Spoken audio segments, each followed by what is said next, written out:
Ask the board to call this meeting of the 927th Board of Pharmacy to order. We'll start out our meeting with a reference to the ethics statement in accordance with the State Government's Ethics Act. Please identify the conflict or appearance of conflict and refrain from any. And having said that, we're going to Campbell. Yes, sir. Okay. Yeah. We can, If things continue, we'll disband the meeting here. Move out if anybody has a problem with that, have it on the deck. Marshall stopped up. I can barely hear. The 46, sure, we protect that again anyway, but really, there's never been any attempt to take a great situation here in North Carolina and continue that. Yeah, for folks to vote, and that sort of. I appreciate your comments, Mike. Anyone from the board? I would just say, Gene, I think along with the new process, education, we can really. I had people tell me, well, I only thought I could vote in my district or region. You run by district, you vote for everybody. That's right. Yep. Any further comments? No further I comments? will say in response to Mr. Bowman's comment, or Dr. Bowman's comment, that's a well taken point. I think when we change, assuming that the rule change goes through, it would provide us with an opportunity to sort of repackage this and do and in fact, the other thing perhaps we could even think about is including, even on the website itself, the first time that we have one of these, when it comes up, when you're renewing to, I mean, even simple things like saying reminder, Yeah. every pharmacist votes in every election. So, but that's a very good suggestion, and staff will make sure that that happens. Having no further comments, I declare that public hearing to be closed. Now we're going to open up the next public hearing, which is going to be proposed amendments to 21 NCAC 461505 in regards to examination. Mr. Campbell? Thank you, Mr. President. So this is a set of proposed amendments to Rule 1505, which, as you've stated, Mr. President, governs licensing by examination. The principal purpose of this rule is to adopt the exam administrator. As you all know, the National Association of Boards of Pharmacy creates, maintains, and administers the 2 examinations for licensure in North Carolina and in every other state. And our rule would then limit the number of attempts to pass the examination to coincide with the maximum recommended attempts from the exam administrator, who sets that maximum number of attempts based on psychometric evaluation of the test and protection of test integrity. The rule proposed amendments would go on as well to clarify in certain respects our existing rule provisions on examination. I think probably the members would agree from our prior discussion there was some confusing language at best in there, so there's a clarification, set of clarifications. The board staff received one comment from pharmacist John Shepard. His comment was that 5 attempts may be overly permissive, and wondered if the number of attempts should be less than that. Certainly this board can take that suggestion under consideration. But again, the staff response to that would be that 5 attempts is based on what the expert administrators and psychometricians and test integrity analysts have decided is a proper limitation. So that's the only comment that was received prior to today's hearing. But Okay, well, this is a public hearing, so now if anyone is here today who would like to make a comment or suggestion on this amendment, now is the time to speak up. Come forward. Seeing none in the audience want to speak, I ask the board if any comments.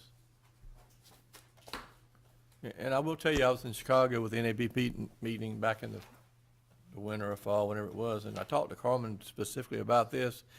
He said that their research has shown that if someone didn't pass the board after 4 attempts, they had like a 2% chance of ever passing the board. So I feel like based on that, their recommendation of 5 attempts makes a lot of sense, and I'm totally in favor of that also. Any further comments from the board? Having said that, then we're going to declare that public hearing to be closed, and we're going to move on now to the next public hearing. Is this some kind of record for public hearings in one meeting? I'm sorry, yeah. Is this some kind of Yes, I think that Okay. probably is.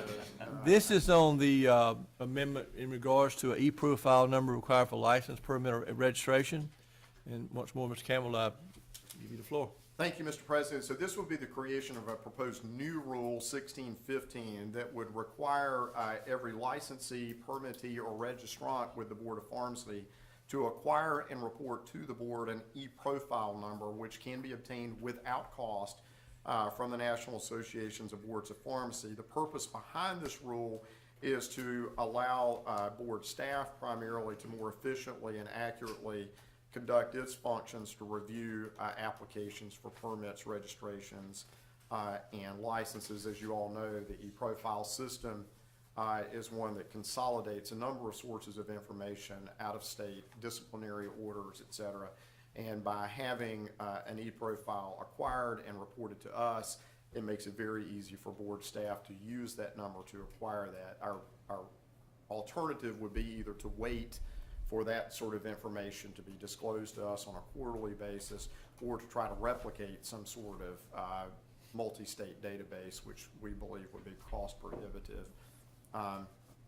The board staff received one comment during the comment period, which was from pharmacist Stephen Moore, who said, although we have been forced to acquire an e-profile number in the power grab by a national pharmacy entity, there is no reason to forego the current system of access to the NCBOP system, and I ask that this rule proposal be voted down.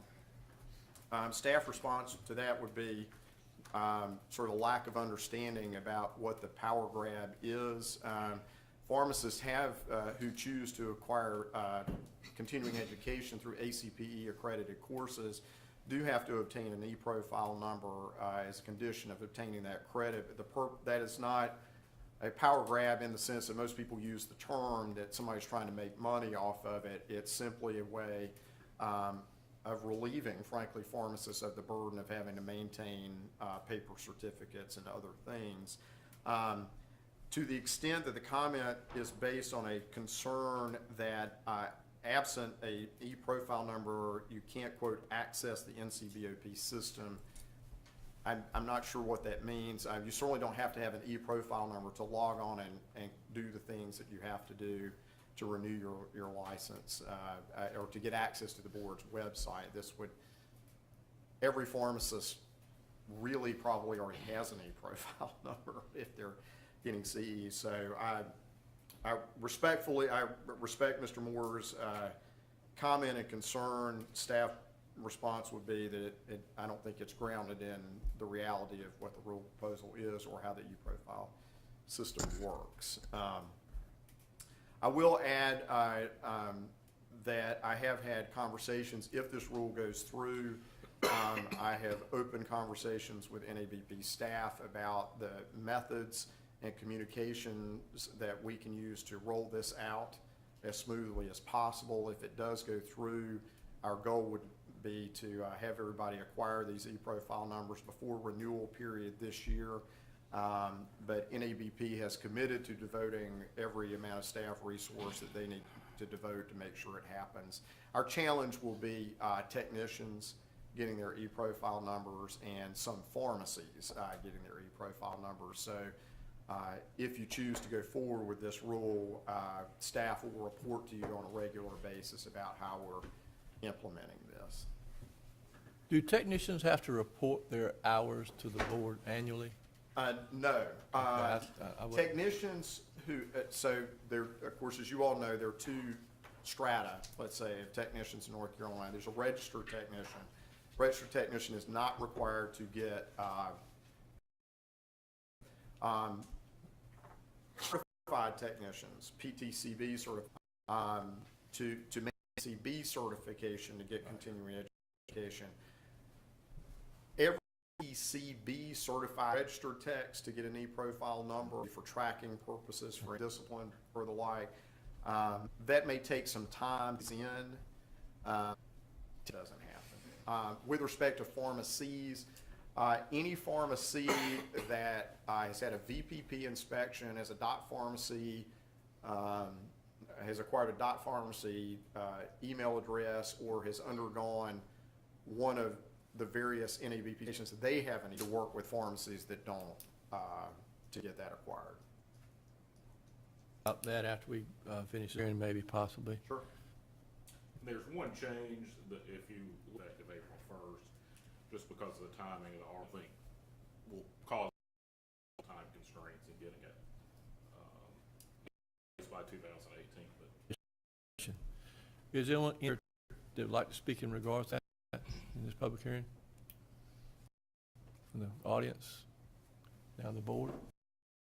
Here, Jean, on the third page where we're doing rulemakings reports, we've got the date is February 20th for the public hearing, and it's the 21st. That's correct. Thank you, Mrs. Day. We certainly be happy to make that correction. Okay, thank you for that. Any other corrections? Motion to approve. I have a motion to approve and a second. All those in favor of the motion say aye. Aye. Any opposed, no, and that will be approval based on the correction. Okay, great. So now we'll move on now, Mr. Campbell, to your next agenda item. Which is, of course, a continuation of the prior agenda items. We are now in a position, our You rulemaking skip, discipline. are you skipping one or on purpose or Oh, I'm sorry. let's go ahead and the do the rules. totally in favor of that? Yeah. I'd like to ask you if we can consider those in a combined motion or need to be separately? That's too much? I think they can be in a combined So motion. do I. If there's any, Okay, I'm gonna ask the board then if you would choose to consider them separately, or would you consider having one motion to approve or disapprove all three? One motion sounds good. One. I think we need to consider them individually, because I think we need more discussion on the e-profile. Okay?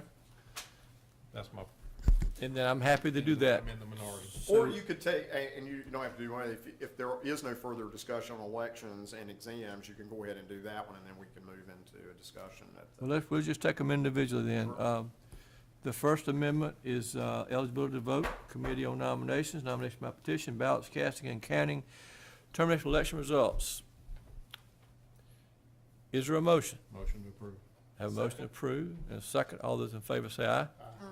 Any opposed? There's none, so that's unanimous. The second one is the amendment in regards to examination. It's been explained fully. Is there action on that? Motion? Have a motion to, Second. motion to do what? Approve. Okay, thank you. And I assume you're second to approve. Those things have come back in the past to kind of bite me a bit, so I want to be a little more careful. All those in favor say aye. Aye. Any opposed? So that's unanimous. Now we have consideration of the e-profile number. Mr. Mixon, I will let you lead off with your comments. I'm not opposed to the rule, I just have a couple of questions. Sure, fire away. One, do you have any idea how many pharmacists currently in North Carolina don't have an e-profile number? I don't have a number on that. Do you have a feel for it? I- It's gotta be small. I'm certain that it's very, very small, because, and Debbie could tell you, the percentage of pharmacists each year that acquire some amount of ACPE accredited CE toward their renewal is in the high 90s. So there may be a person here or there that's getting non-ACPE, but it would be a vanishingly small number of pharmacists. And my second comment is only to show my ignorance, and that's that I didn't realize that the e-profile number was used for anything other than track and CE. That's, it's part of the overall e-profile, so it's part of the overall e-profile system, and recall that, well, some of y'all have seen this, is that we get, I think, is it once a month, Sandy? Once a month, we get a set of paper reports from NABP, of every it's anybody we license, permit, or register that has had an action in another state. We need a combined paper report of that every month. Part of the e-profile system is that it is becoming the repository for all of that sort of information. We will probably continue to get those paper reports, but the idea is, like I say, if we get an application, let's say, for reciprocity, where somebody has to disclose, but by use of an e-profile number, staff can log into NABP system, enter the e-profile, and have immediate access to, for a pharmacist to disciplinary record or other things, with respect particularly to out-of-state pharmacies, what that gives us is a very easy means of going on and looking to see, when was that pharmacy last inspected? What were the results of that inspection? Has that pharmacy ever been disciplined? What were the results of that? So it will help us be able to process these applications more thoroughly, but also in a more timely fashion. Is every state cooperating in that reporting system, I can't, or most states? the vast majority of states, yes. One of the things that we do discuss at NABP Executive Committee from time to time is we get a report every quarter about which states are not reporting as they should. It is like any other system, garbage in, garbage out, but the vast majority of states are consistently and in a timely fashion reporting all of that. So it's not perfect, but. And you said that it might be a challenge to get all the technicians done. Is that just because of the communication part? It's not fundamentally. No, there's difficult nothing for a- difficult about it. You are gonna get it, it's gonna be a communication issue and just the sheer numbers issue. And there's some, again, there may be some thinking in terms of rolling out an implementation on this. If we get, again, we're not gonna get to the end of the year for renewal into 2018 and suddenly say, now we got 10,000 registered technicians who don't have any profile number and gum up the whole system. Certainly pharmacists are not gonna be an issue. Certified techs are not gonna be an issue. I'm very confident that pharmacies will have plenty of time to get this done between now and the renewal period. If we run into a practical challenge with respect to technicians, I think you all know that we, board staff and the board itself, has been flexible and practical about implementation. So we're not gonna let this crash the system. One of the things we'll need to do, if it gets approved by the RRC, is immediately start rolling out some education and some reminders to pharmacist managers and to all technicians. Now is the time, and we're gonna have to coordinate that very closely with NABP, which we will. And again, I pledge to you, you won't get hundreds of calls come November from technicians or pharmacists who say, I can't get my tech registered because of this. We'll I have one more question. fire away. And this is about all of these rulemaking things. We've had the public hearing, boards voted or are gonna vote. When do they take effect? This one would be scheduled to take effect if it goes through smoothly, May 1st. All three would be May 1st of 2017. What about the CE requirement? Because I've had questions That about one, we're gonna come back to that one. That effective date is January 1st, 2018. We can go ahead and give you a report. It did go through the rules review process successfully. It's been approved. The effective date is January 1st, 2018. So the next step that board staff has is to communicate to all pharmacists, this has gone through. However, it does not affect anything you're doing this year. The pharmacists want to know, do I continue to report this year, and do I roll over, and those? We'll go, the answer is Thank you. anything that anybody is acquiring this year, whether it's, even if it's a non-ACP or it's one of the things that's allowed, they can continue to do that. There won't be any rollover in next year. And one of the things that we've got to do at a staff level is figure out what the reporting is going to be for renewal going into next year. But Debbie and I have had some discussions about that, and I think we've got a skeleton of a very practical plan to deal with that. More information than you want, but you all know we're upgrading our IT systems.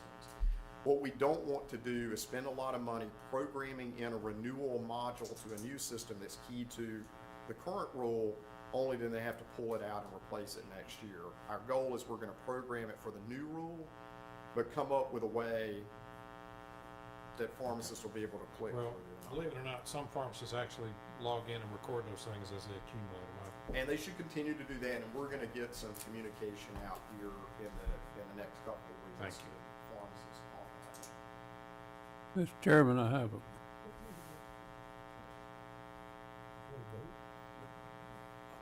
have a comment if I Yes, could. thank you, I'm sorry. That's all right. Like Bill, I don't really think it was a matter of his ignorance. And it may be my ignorance for sure, but the number that I was given by NABP to report CEs, no one mentioned at all that it was for anything other than continuing education.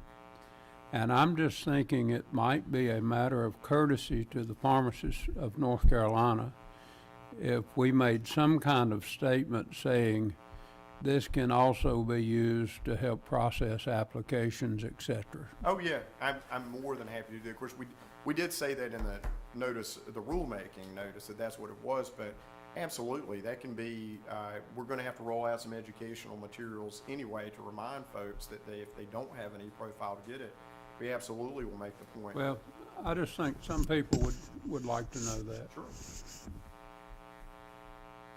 Can do. Any further comments in regards to the e-profile number? Situation, issue, whatever you call it?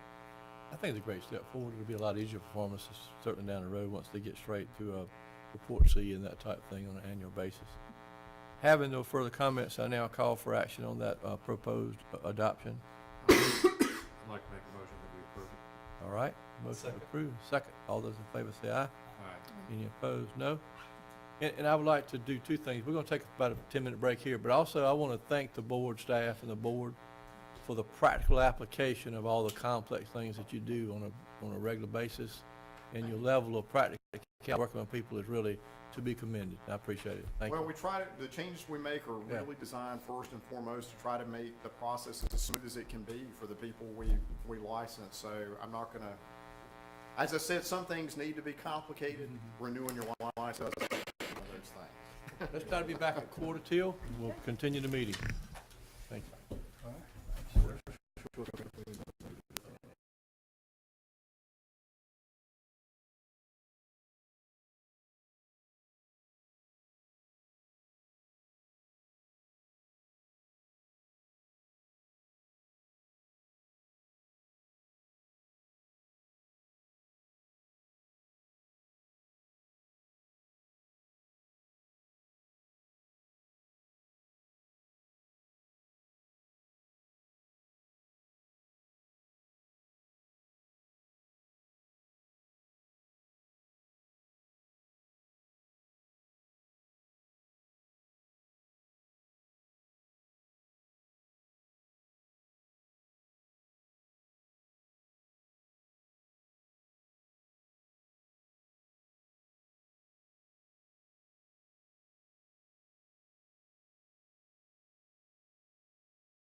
DEA modified the memorandum of agreement to permit Health Innovations to resume dispensing Schedule II controlled substances.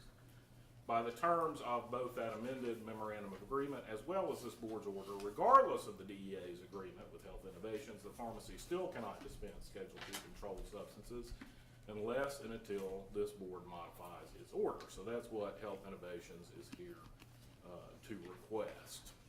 The modified memorandum of agreement is J. And with that said, I'm going to walk you through some of the documents that are in your exhibits, because 4 months is not a long time, but it's long enough for you to not remember the consent order and what happened then and what we're here for now. So in doing that, I want to talk a little bit about the posture of this case. The findings and conclusions in the board's October 2016 consent order are binding on the board and the parties as to the grounds for the original discipline. So everything that happened before what the order says happened, whether it did happen or didn't happen.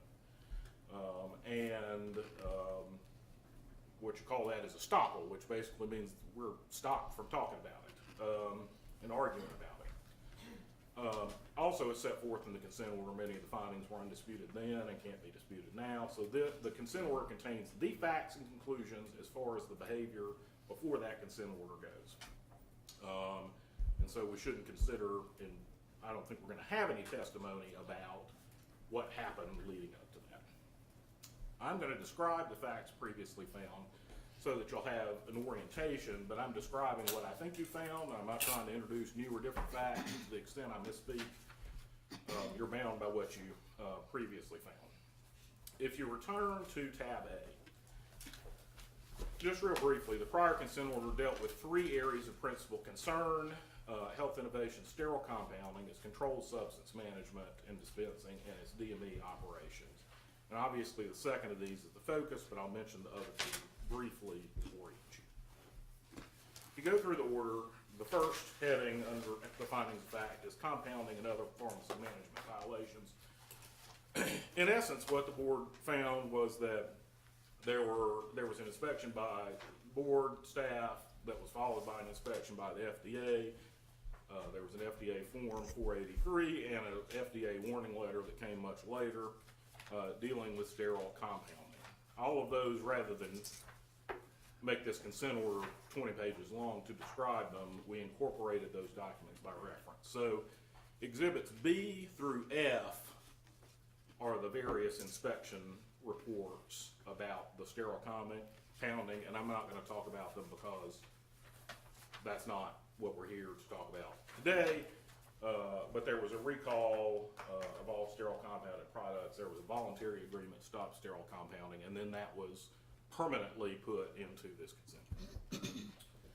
The second issue here is the one that we're here to talk about, which is diversion and other controlled substance violations.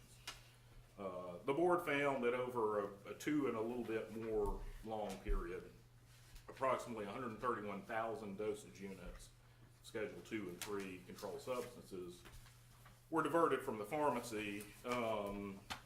Well over 100,000 of those were Schedule II, mostly oxycodone, some hydrocodone, morphine, Adderall. And some or all of them were diverted by Tech, who now resides in the custody of the federal government. In paragraph 10, the board found that during the period when the diversion was happening, the pharmacy allowed all of the pharmacists and technicians to have access to Schedule IIs and performed zero inventory control to prevent the diversion other than the biennial inventory. In paragraph 11, the board found that there were some other violations with respect to Schedule IIs, including filling on orders that didn't have DEA numbers for prescribers, changing strengths, and dispensing too early. And there was some reporting of incomplete numbers on the losses. Since that time, there was no evidence of any further diversion, and that's the diversion that led to the memorandum of agreement that I'll talk about a little later. Third was DME operations. There were some findings of some significant cleanliness and record-keeping violations of the DME that required a corrective action plan, and that DME report is H. So, as you'll see, if you get to the conclusions regarding discipline, the paragraph that is at issue here today is 1A, which says that as a condition of the state suspension, Respondent Health Innovations Pharmacy shall comply with all the terms of the memorandum of agreement with the DEA dated May of 2016. So all that original agreement, which was incorporated by reference. Furthermore, by virtue of the consent order, all the terms in that original MOA shall survive, even the termination. So once it was satisfied with the DEA, it was going to go until there was a request to modify. No sooner than May the 18th, 2019, unless the MOA is terminated earlier, Health Innovations may petition the board to have some or all of those terms and conditions lifted. So, in the initial MOA, if you turn to Exhibit I, what you see is there were some findings of fact there that were agreed to by the DEA and Health Innovations, which largely track the same sorts of findings about the diversion. If you look at the second page, you'll see that the DEA's audit showed, for example, up at the top, that more than half of the Oxy 30 that had been ordered during the audit period had been diverted. And then if you look down, you'll see the audit shortages for drugs, the biggest number of which was 62,000 Oxy 30s. If you flip to the next page, paragraph 3 is the effective one here, which is that the parties agreed that Health Innovations should have a registration only for Schedule 3, 3N, 4, and 5, and surrender at Schedule 2 and 2N registration. If you look at Exhibit J, that is the modified memorandum of agreement, which has the same sort of prefatory stuff. If you go to page 3, the bottom paragraph, you'll see something I mentioned earlier, which is the DEA and Health Innovations agreed then, as in the consent order, that Health Innovations would not start dispensing Schedule 2s unless this board permitted it to. But it goes on to say it's fine with the DEA that they dispense Schedule 2s. The remainder of the exhibits are largely, well, L, N, and O are ones that just go to the hearing notice and what's before you. But you may want to look at N, which is the letter of notice that I sent. Mr. Allen and I went over what it was that, how we phrase what Health Innovations was requesting. And the modification that they are requesting is basically to insert this underlying language in the consent order to say that they are bound by the MOA with the DEA as it was amended on January the 26th of this year. Also, the last, Would it be appropriate this time if I ask you to pause in case the board members absolutely, need some clarification on, just in case, what you just talked about? absolutely.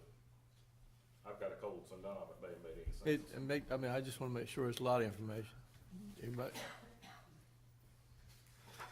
carry on, that's fine. I'm 20 seconds from being done with my introduction. Okay, In advance of this hearing, Board Investigator Liz Collier went out and did inspections of the pharmacy and the DME operations. Those are at L and M, although those had a couple of suggestions for things going forward. They found no violations of any of the Pharmacy Act regulations, controlled substances laws, although a number of, obviously the ones dealing with control with Schedule 2s were not inspected because there were no Schedule 2s. So with that very lengthy introduction, turn it over to Mr. Allen to discuss his request. Good morning. Morning, Mike. Thank you very much, and thank Council Pinion for his introduction. I just wanted to highlight two minor issues that I think could be helpful to the board's consideration. Our request for modification of the existing consent order is something that was part of the original decision and the original consent order by this board, and I'll reference the board tab A, page number 6, paragraph 1A that Council Pinion had discussed. And it does indicate specifically that no sooner than May 18th, 2019, then there's a parenthetical comment, unless the MOA is earlier terminated by the DEA. Yep. And I think that's important because when we look at what transpired in this case, and Council Pinion's exactly right, there was a diversion of primarily oxycodone and some other products as outlined, and there was a technician who is now serving a sentence that was involved in that. These were joint investigations, joint findings of fact, and joint disciplinary plans, if you will, for the pharmacy, Health Innovation Pharmacy. And what we are asking this board to do today is to be flexible and to incorporate what was originally intended to have some flexibility in the original consent order to harmonize those provisions. Because as things currently exist today, pharmacist Clark has interacted, and I'll let him explain that in a few moments, with the DEA in a manner in which they are comfortable as the regulatory agency responsible for maintaining the integrity of controlled substance supply nationwide, that his plan is one that's safe and appropriate. And that's the question that was actually also originally referenced in the original consent order, and that the board should lift this restriction on Schedule 2 and Schedule 2N dispensing if Mr. Clark and his pharmacy demonstrates that lifting that ban would be consistent with public safety, health, and welfare. And we believe that the evidence before this board this morning would suggest that it is in fact consistent. One thing I will also add, in the more recent memorandum of agreement with the DEA that is in the committee's or the board's materials behind tab number J, it does set forth not only the product of the discussion, but on page number 5, paragraph number 6 behind tab J, there is a plan in place for a compliance program that includes random audits and access and free exchange of information between the DEA. And so it's not simply a blessing and a permission without oversight. The DEA has put in plan an oversight plan. And so the critical issues that Mr. Clark, with the board's permission, would like to share this morning are the things that have occurred since the initiation and the agreement to this original consent order that address a couple of issues. One being the continuity of care for patients and how that might in fact negatively affect public safety, health, and welfare as it currently exists. He can discuss at length the provisions that are not only referenced in the amended memorandum of agreement with the DEA, but other things that he's put in place that were verified by Inspector Collier's recent investigation to the pharmacy that would maintain a very rigid and thorough program of oversight for not only Schedule 2s, but continue for all scheduled drugs that are potentially dispensed in the pharmacy. And perhaps a third unintended consequence is that it has affected in a very significant way the viability of the operation as it exists and ability to provide services and to staff it with folks in this community. Those are the bases for our petition this morning and request this morning. And if the committee or the board has no questions at this time, I'd like for Mr. Clark to have an opportunity to share some of the things The that DEA does those random audits. The DEA does those random audits you spoke of. Well, what the agreement is that the DEA mandates that on Schedule 2s there will be monthly random audits. He has to maintain He those. does the auditing. He does auditing. He has to maintain the records and make those available without any notice or really due process rights. He's voluntarily agreed that in light of what the DEA has accommodated, that they can walk in and look at those at any time. That's what I believe is referenced in the agreement. So Is that essentially, That's correct. Yes, sir. essentially you have to do a You're month. actually doing that. Clint, Yes, sir. Clint, He needs to be sworn before he Thank you. starts talking. okay. Thank I felt like we might be missing something there. Hadn't seen Cindy all day up here. Raise your right hand. Do you solemnly swear to tell the truth, the whole truth, and nothing but the truth, so help you God? I do. Good morning, So, Tracy. so Stan, your question was, My question was the DEA doing the audits? And the answer was no, he's doing the audits. And then I asked him if he was actually doing the audits, and he said yes.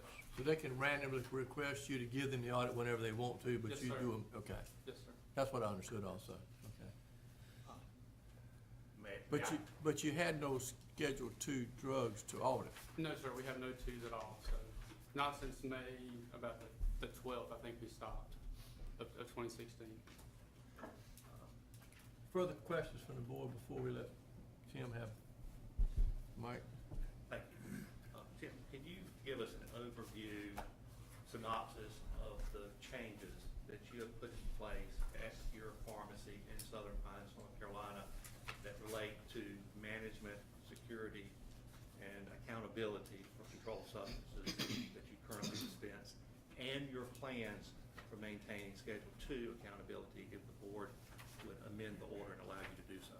Yes, sir. So, thanks for letting me come today, by the way, anyway, I know it's short notice, so, but, and if it's okay with you, I'll start from, after we figured out that we had this diversion going on, and we found out we had a diversion, right then, we started doing a perpetual log right away, on all twos, and we kept that log all the way up until May, until we were terminated with our twos. So we were doing audits on those, plus we also were tracking the inventory in the computer then also for C2s. At that time, we weren't really tracking 3s through 5s before then, so, but after May, and actually before that too, when we had the diversion, and from then on, we didn't have technicians counting C2s at all, it was just pharmacists. A pharmacist would count them, and then the other pharmacist would count behind them to check and make sure that the count was accurate. So, they were locked up, and we actually added new cameras at the time also too, just because, you know, we had one person, we had one suspect in mind, but after that point, you just can't trust anybody anymore at all. So you just, unfortunately, you have to go through that with just no trust. But since then, since we lost the Schedule IIs, basically what we've done since then on 3s, 4s, and 5s is we actually were tracking them through the computer now also. But we also picked all the Xanaxes except for the extended release. We did the Tramadols, we did the Somas. We're actually like logging those every day in a book just to track those extra, just because it seemed like those were the ones that might be maybe more diverted than just the other things. So, so we're tracking those doubly, I guess you'd say, in a perpetual log on those. Plus, we're also doing the computer logging and checking on those too. So, we actually have arranged the cameras a little bit better. We've moved them to different spots of the store.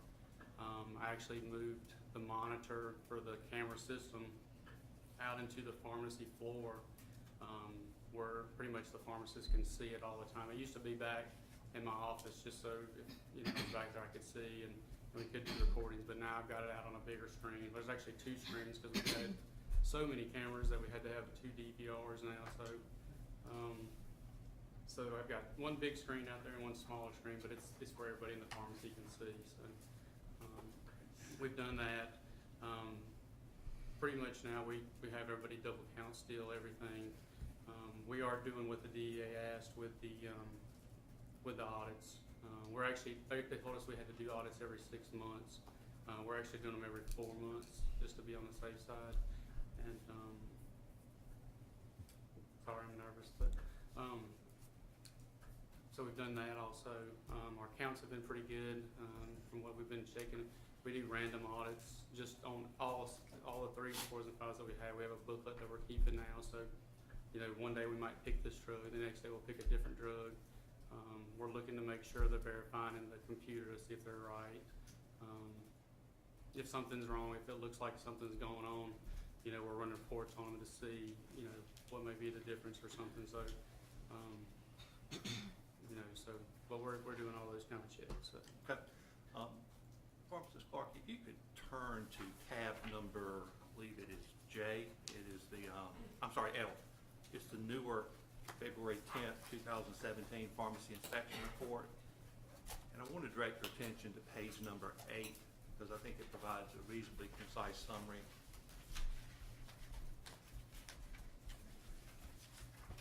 And Tim, were you present when Board Investigator Collier came into the pharmacy a couple of weeks ago? Yes, sir. And did you have a chance to sit down with her and to share some of the things that you just described to the board? Yes, sir. Yeah, she was there, And did pretty you, good while, so. how long do you think you worked with the investigator that day? Liz was about 5 hours, probably, 5 or 6 hours. And during that time, did you get a chance to explain to Investigator Collier the things that you had done and how your current system was working? Yes, sir. Okay. And just kind of run through page number 8. I think you've covered most of it. I don't want to go back through it line by line, but it does look like in the second paragraph, there was a opportunity for you to sit down with the investigator and show her how you had transitioned from formerly handling Schedule IIs to not handling them by maintaining the integrity of the order forms and the distribution trail, for lack of a better word. Is that a fair way to describe what you did? Correct, yeah, we're keeping all, every time we get something in now, it's in a, we do monthly folders, so, from each wholesaler we have, if we use Cardinal or API or whoever, Mutual, you know, we're putting them in folders for each month. We're tracking like the returns in another folder. So we're doing all that, Okay. just to kind of keep a better record, and, you know, still only, and beforehand, only pharmacists could check stuff in anyway, but that's how it still is. Pharmacists are the only ones that can check even the 3s, 4s, and 5s in now, so Okay. we're doing that. And then when we look at the 5th paragraph, I think that maybe is a subject that we didn't discuss fully just a moment ago. You use a pharmacy computer system made by Jim Hall over in Chapel Hill, the VIP system. Yes, sir. And have you begun to utilize the inventory tracking component of that system? Oh, yes, sir. We actually started that as soon as the diversion happened. We started doing the tracking then, with the 2s, and we weren't doing 3s, 4s, and 5s at that time, but since May of 2016, we've been doing the 3s, 4s, and 5s on the computer also. Okay. And does that system allow you to input the invoice information into the system so you can maintain a perpetual inventory? Yes, sir, you have to. Yeah, you scan it. Once we get it in, we check it off on the invoice, and then we go ahead and scan it on into the system, so it's there. Okay. Then the next paragraph of page number 8 of the investigator's report talks about a perpetual inventory logbook. Can you explain to us what that is? Is that a manual accountability? We're tracking, yes, sir, like you said, y'all know, but it's just a manual. We're tracking each field, and we're just doing our count from there. So we're taking the count that we started with and just manually going through and checking our counts. Okay. And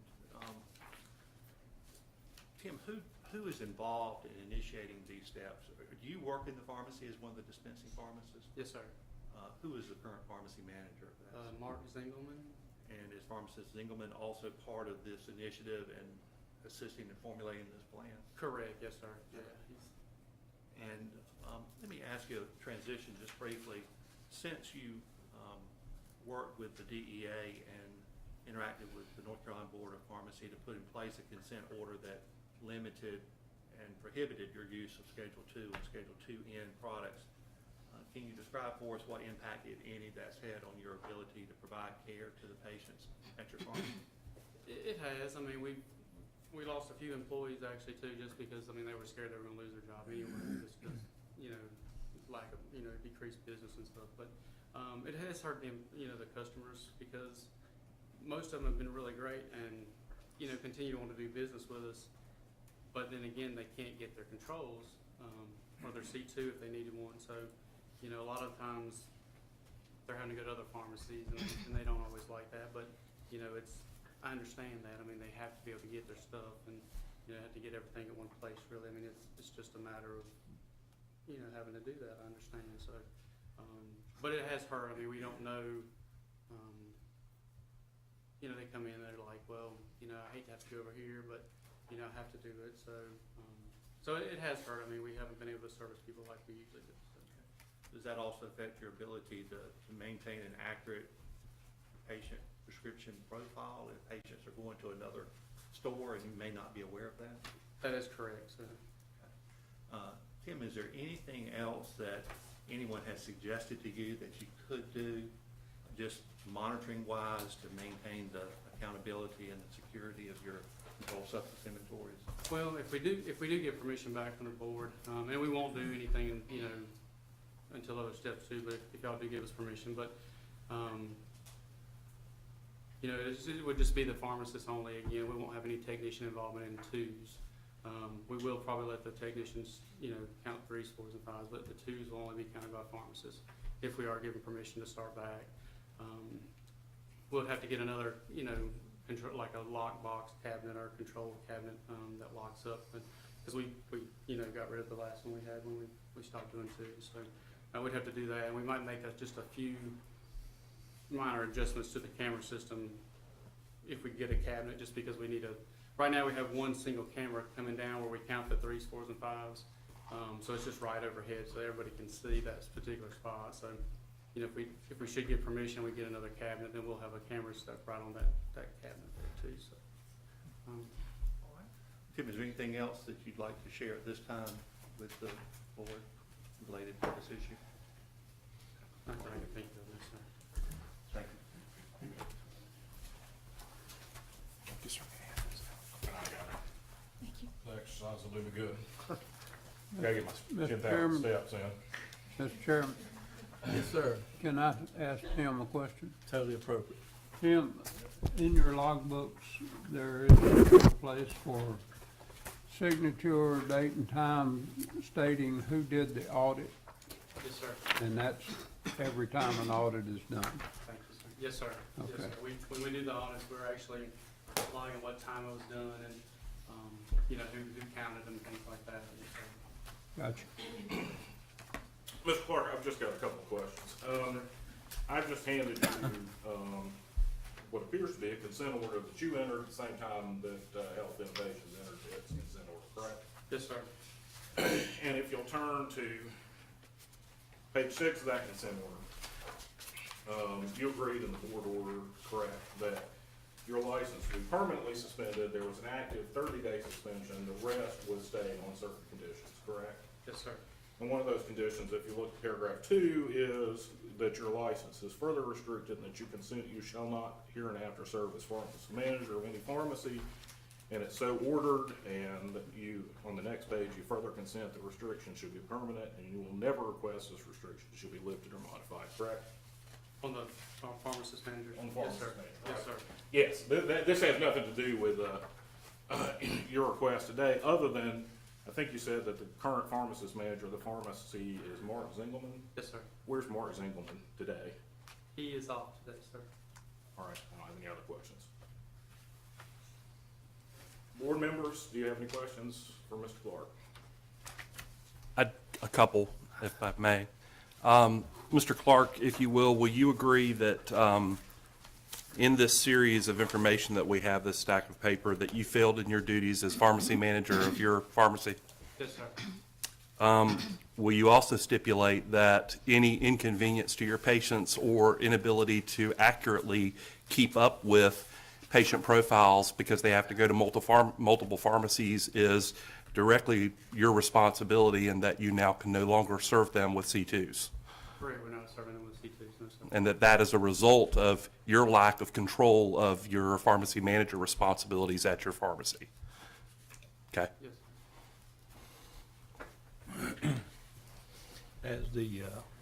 Has this MOU been lifted? Board Member Graves, the original MOA from Been terminated, excuse me. it terminated by entry of a new MOA, and Yeah, 'cause let me look it's at. May of 19, so I want to make sure I understood that. Yeah, we'd agree, it's amended, but it was replaced with a new one in its entirety. Okay. I guess terminology-wise, when you look at tab number J, which is we've identified it as an amended memorandum of agreement. When you read the actual text of it, I don't think the DEA refers to it as amended. It is as though they have entered a new memorandum of agreement that replaces the other, whether amendment's the best term or not. I don't think they technically use that phrase, though. That is correct. Sometimes it's easier just to rewrite the whole thing. But I think if one goes through those line by line, the distinction, and the only distinction, and the reason that we're here today is the change between the original and the new MOA deals with the ability to handle C2s. Mr. Allen, the question comes to me that we're here requesting a change in the MOU for the pharmacy, is that correct? And I also, as Mr. Pinion just brought up, was gonna ask the question, where's the pharmacist manager who's gonna be in charge of this, making sure this happens? Yeah, he would be Is bound. this a question for Mr. Allen or Mr. Clark? The witness or the lawyer? Well, who's representing the permit? It's the question, who is representing the permit? I'm here as counsel for the permit. There's no, Mr. Clark can't represent the permit, is that correct? Or is that He's the president, he can. Oh, okay. Oh, I wasn't aware of that. If I could just briefly address that, it was, Mr. Clark owns the pharmacy, and Mr. Clark, as Dr. Bowman pointed out, was the person involved in the concern at the time. And, the issues that were raised related to the control of the Schedule IIs were related to Mr. Clark's performance at the time. Mr. Clark is here because he is the one, I believe, that interacted with an investigator recently to kind of describe the system that's in place. The pharmacy manager would be bound by any amendment, certainly of the consent order that this board would enter, but it was pursuant also to Mr. Clark's request to Executive Director Campbell that there would be a reconsideration of this. So And I will ask Mr. Pinion to guide my directive here, but should we not direct some question to whoever's gonna be in charge of having these actions that have been described, taken care of? I'll say it this way. In terms of, is this an appropriate hearing? Exactly. The answer is yes, because the president of the entity is here and council is here, and so there is no technical deficiency or question as to whether the permit is represented. Whether you would like to ask questions to the person who is responsible for enforcing the order and the law in the MOA is a different question, and that's up to you. But certainly bears consideration. I would just ask my questions not to speculate my position, but just to learn more about the situation. Further questions from the board members about, I have a couple, Gene. okay, Okay. please. This is to Mr. Clark. So you were saying that you were doing the audits every 4 months, which is even tighter than DEA recommended every 6 months. And you stated that the inventories have come out to be pretty good. What does that mean? Pretty good? Does that mean we're still missing? No, I'm sorry, I didn't mean to misspeak on that, but I mean, you might be one pill off, but it's nothing like we're even like 20 off, but we're actually over on most stuff, so, that I've seen, so. Even that's incorrect though, if you have too many. Correct, yes, ma'am, yeah. How many employees were at this particular site? The And this- total store, or Well, in the pharmacy. in the pharmacy, we had 4 technicians, and 3 pharmacists at the time, so. Okay. And, there are other locations, right? Yes, ma'am. How many others? I have a store in Laurinburg, I had a store in Sanford, which I actually just recently sold, Mm-hmm, okay, so. okay. And, were those other inventories kept current? The Laurinburg store started actually about the same time the diversion did, so we actually started the perpetual book there immediately. Sanford already had a book already started. They were a very slow store, but, so they started a book also. Okay. It seems very lax to me that It wasn't being done beforehand, Yes, ma'am. It should have been done, I agree. I mean, I really totally agree. especially when these numbers are staggering of the items missing. Yes, ma'am. Unfortunately, you know, can't say how much I hate that it happened, and unfortunately, like I was saying earlier, the trust issue, I mean, this person that actually did this was supposedly one of my better friends. And you start trusting people like that, and then you just don't anymore, so. But it doesn't, I mean, that doesn't make it right, it's just, that's what happened. It just seems odd to me that there'd be a pharmacist manager and 3 pharmacists that were allowing this to go on for, how long a period of time, 1.5 years? What was that? What was the period of time? A little over 2 years. 2 years, that seems staggering to me. Okay, I'm good. I have a question, Mr. President. What, Tim, tell us in your own words, how in the world you got to this point? With the diversion, or which part are you talking about? Well, that's what we're, yeah. Anything you want to tell us?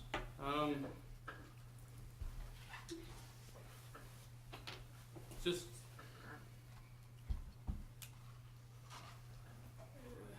I hate to be lost for words, but I mean, it just, it was a busy store. Like that doesn't have, you know, any reason why that should happen anyway though, but just get caught up in the day-to-day. I mean, there's so much stuff to do. I mean, you're running around, and unfortunately at the time I was thinking that, you know, I wanted to open all these stores, and,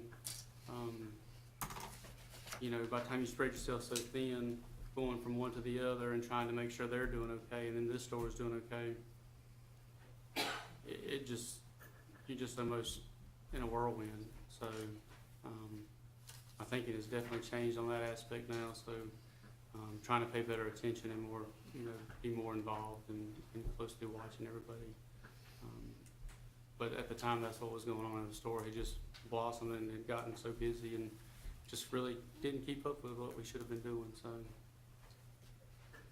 I know, like I said, there's no excuse, but that's, What have you learned from all this? I learned it was the worst.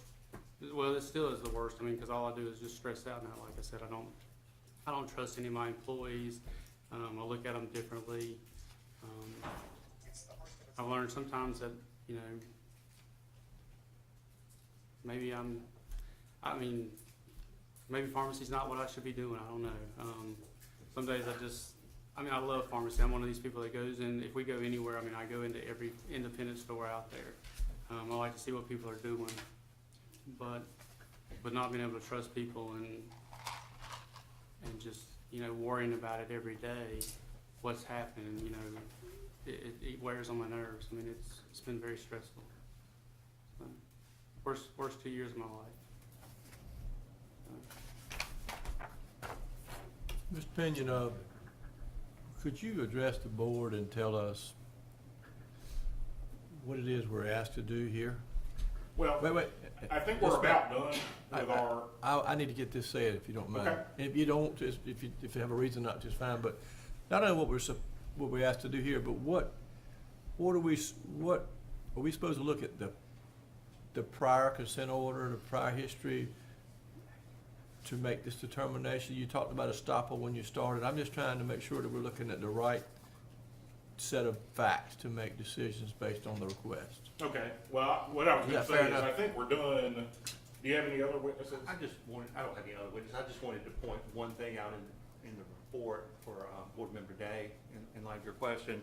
Again, on the more recent investigative report by Investigator Collier, page number 8, which is sort of her summary sheet, she does indicate that she had gone back and looked at the surveys between July 18, 2016, and when she was there February 10th of 2017.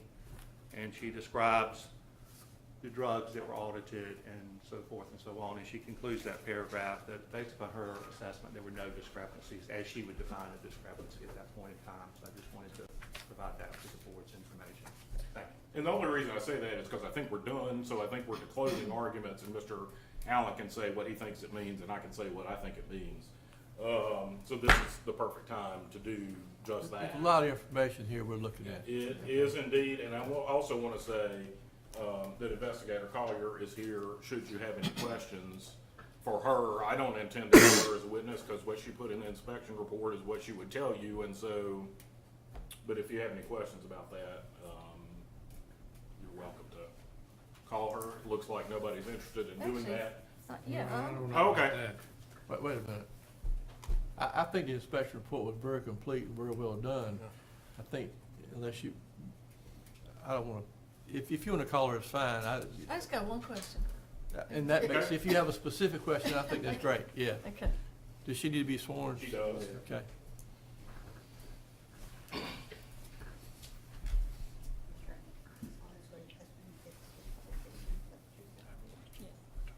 And so that the I record. don't think it would be appropriate for us to ask her what she thinks. Is that right or wrong? You could ask her her opinion, but I think, She'd rather you not. just so the record on the recording is correct, this is, board investigator Catherine Liz Collier. Good morning. Hey, Ms. Collier, I just wanted to ask you, since this is, it's really not been that long a period of time, from May of 16, right, to where we are now, that they've not been able to do the Control 2s. But, I have the question that Jean's reading my mind, as usual. Do you think they're ready to take this on? And what would your guidance be?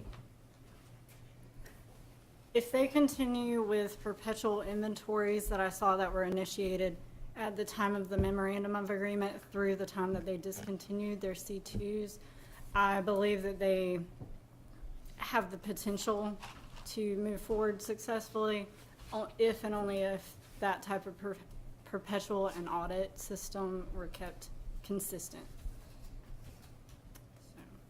So, I would also recommend monthly or at least audits as required by the memorandum of agreement. Okay, Yeah. thank you. Can I ask her one, June? Yes, sir. While you were there, I believe Tim said about 5 hours and you agreed. Due to Tim's testimony, it seems to me like there's been a high price of what I call human capital here with his thoughts toward his profession and not being able to trust employees and things like that. As you observed the store for those 5 hours, did you see a positive attitude? Was it a positive experience among the employees, or was there something negative there that was like a cloud hanging over the employees? I didn't necessarily notice any negative cloud, if you will. Everyone was focused on their workflow and their particular job as it pertained to workflow. Well, to me, this is a bigger tragedy than losing the DEA permit and privileges. And sometimes we forget the human side of this. Tim, I don't know, maybe this is one of those times my mama was talking about. She used to say, Stan, you miss a lot of opportunities to keep your mouth shut. And maybe this is one of those times. I'm gonna move But this I practice owned to it. hearsay as to what Stan's mother told you.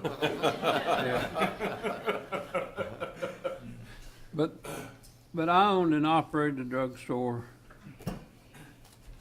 for 42 plus years. And like you, I trusted my employees, and unlike your experience, they all proved worthy of that trust, and I had no problems with them that I know of. And when I sold the store 4 years ago, almost 4 years ago, obviously things changed, and perpetual inventories and signed audit logs and all that became daily occurrences at our store now, just like you're talking about. And it does have an impact, but I want you to know that you can rise above that and should rise above that. And with time, you'll learn to trust those employees again. Yes, sir. And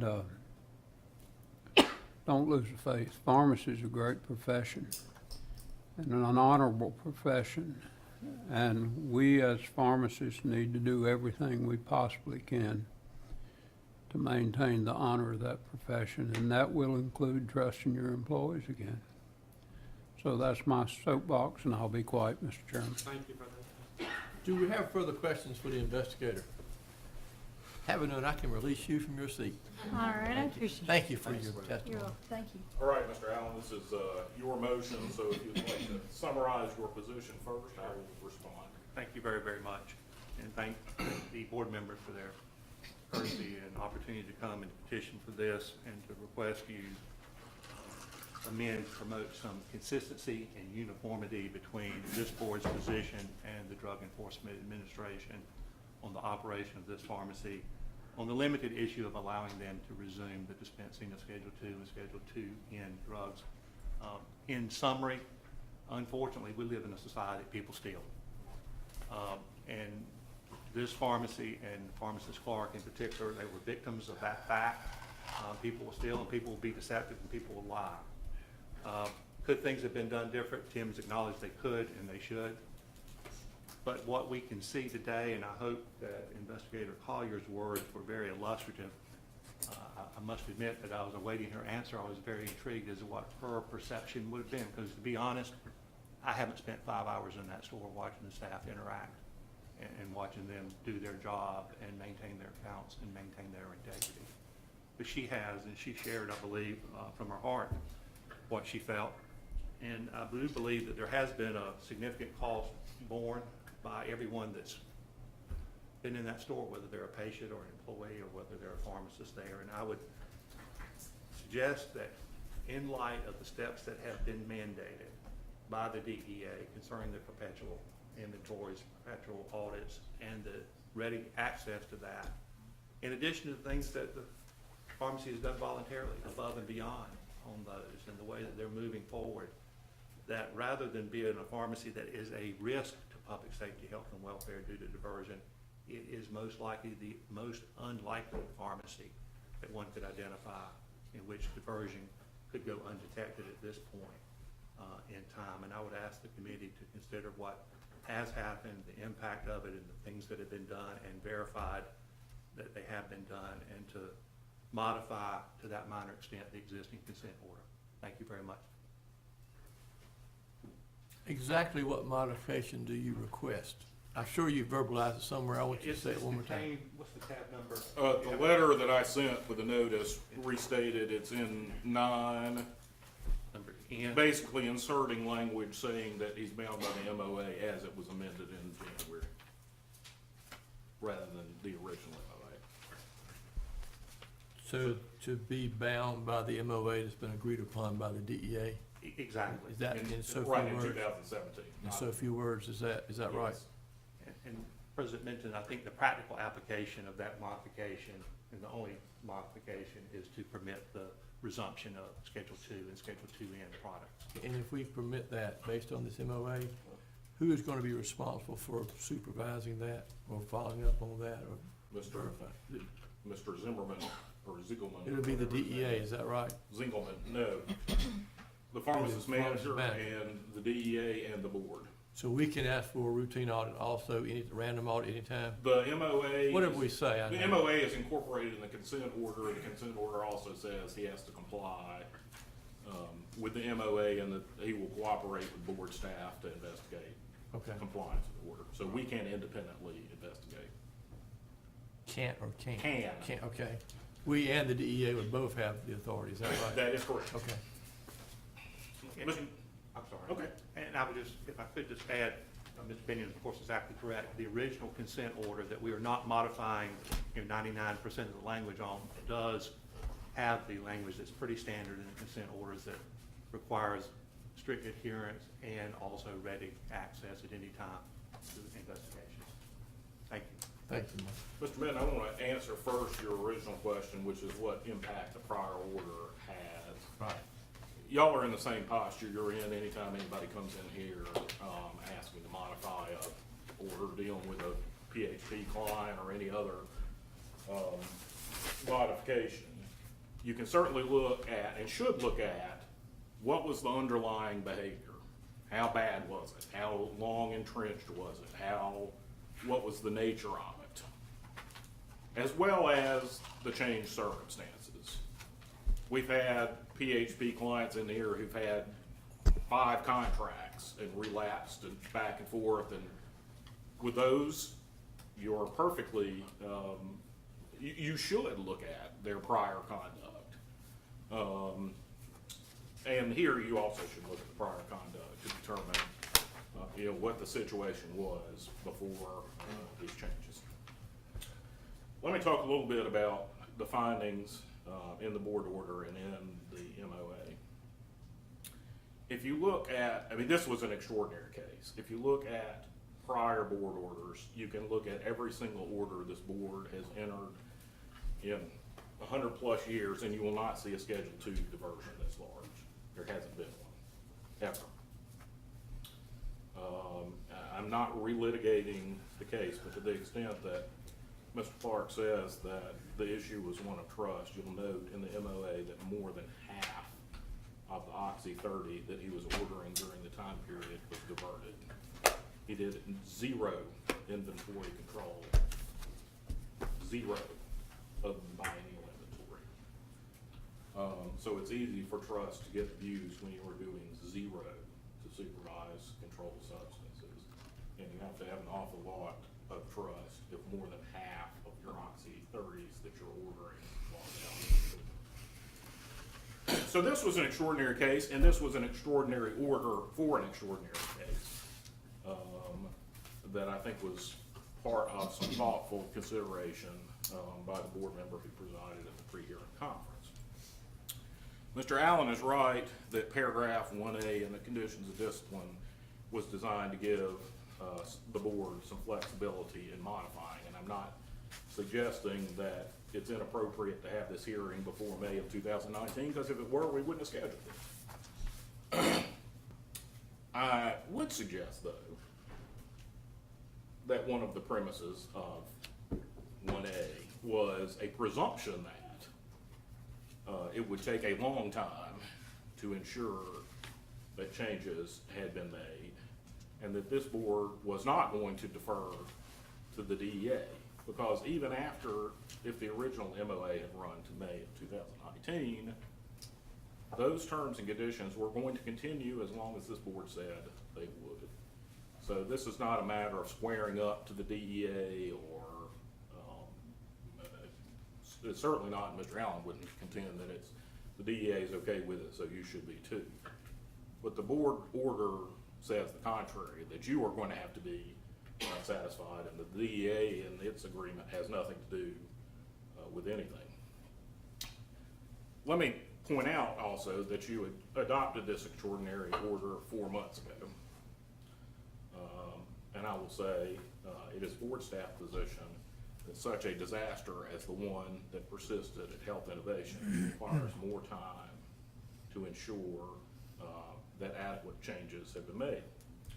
Ms. Collier said they have the potential to do okay if they keep up their inventory control methods. I'd agree with that. They have the potential, but is potential enough to justify modifying the order or to require more time? So it's board staff's suggestion that the board not modify the order and reiterate that the provisions of the original MOA will remain in place until May 2019 at least. And if the board thinks that May 2019 is not an appropriate length of time, and that less time might be appropriate, then set a different time that is shorter, before which Health Innovations cannot come back. And let me finally note, to go to your question, Mr. Minton, this is an appropriate hearing in the sense that the party's here, and so we can have the hearing.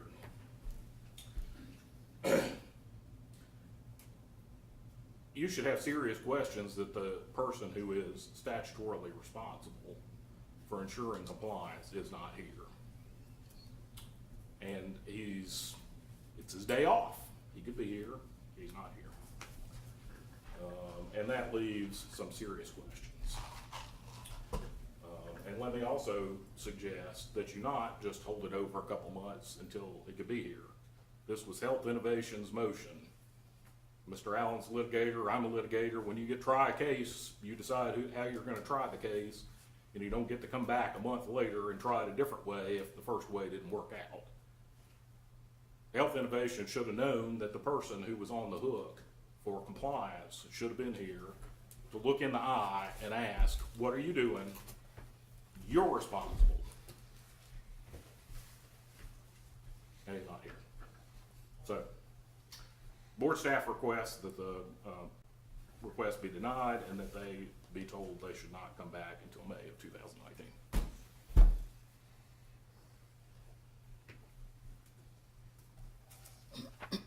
Mr. President, would you entertain a motion for closed session? There is no further comment to be received, is that correct? Not for me, I closed my computer.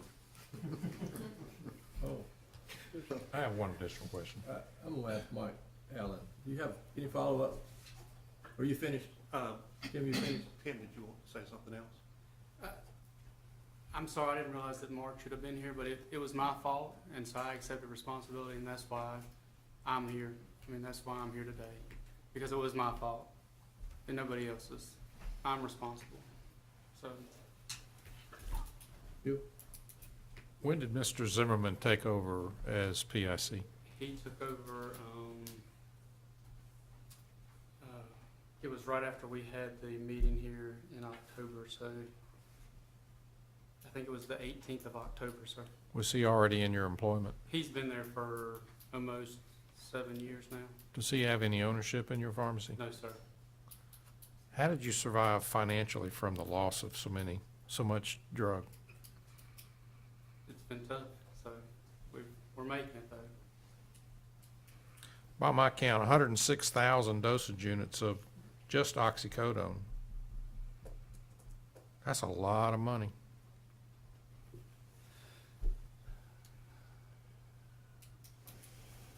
That's all. Now I would ask that the board consider the money in hand is probably not, the money is probably not a real important consideration for us at this time. Anytime you want to make a motion, you can. I certainly will take one now. Motion for closed session, please, Mr. President. Second. Second, all in favor, say aye. Aye. Okay, we're gonna deliberate for a while. We'll be back.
Usually, I've had this one close to here, usually my end letter in particular is completely cracked off. I didn't think of that.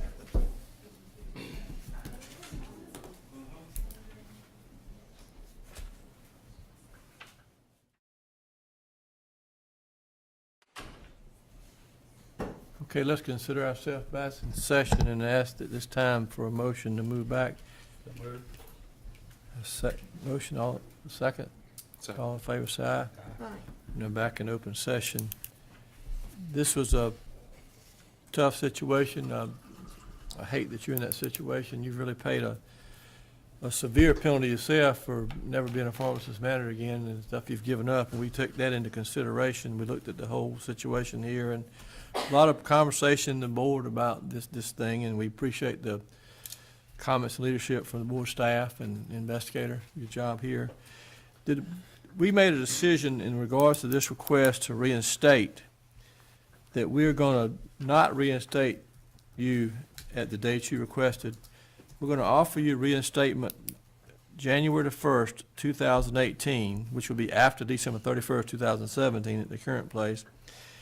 During that time, you will maintain your current system of inventory control, random audits with DEA.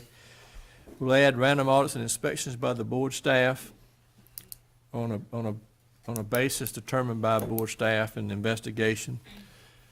We appreciate the investigators' thorough work on that, and it gave us a lot of sense of comfort that you will do a great job, as we know that you will, actually. If any discrepancy of any, this will be remanded, and you'll have to come back for the board for further consideration. That is the extent of our findings in this thing here. I believe that you heard that it would have been a lot easier for us as a board if we could have also spoken with the pharmacy manager, PIC, I don't like that term, but some people use that, because there's a great amount of responsibility there. And my personal admonition to you would be, make sure that you tell that pharmacist manager that this board holds him to the calling of what he's signed to do. And one of those things would have been to be here today, I believe. But that's the finding of the board. Okay, so just to make clear when I'm writing this down, the request to modify the order is denied at this time, but it is granted as to January 1st, 2018, and if there are no discrepancies in the audits, then that just, the order is modified as of that date. If there is a problem, then we are to notice him to have him come back. Yes. Yeah, Okay. that was my understanding. All right. And those routine inspections and audits will continue for whatever time frame was set in the beginning. That hasn't changed. Is that Got fair? it. Okay. Thank you, everyone, for your time and attention to this. And having said that, we're ready to move on, Mr. Campbell. Thank you, sir. Mike. Mr. President, a quick item, I'm pretty sure this would be, if everybody would look behind their tab, you have an evaluation from the State Ethics Commission for Board Member-elect Keith Vance. And as you all know, the Ethics in Government statute requires us to, on the record, review the evaluation. And what you see is exactly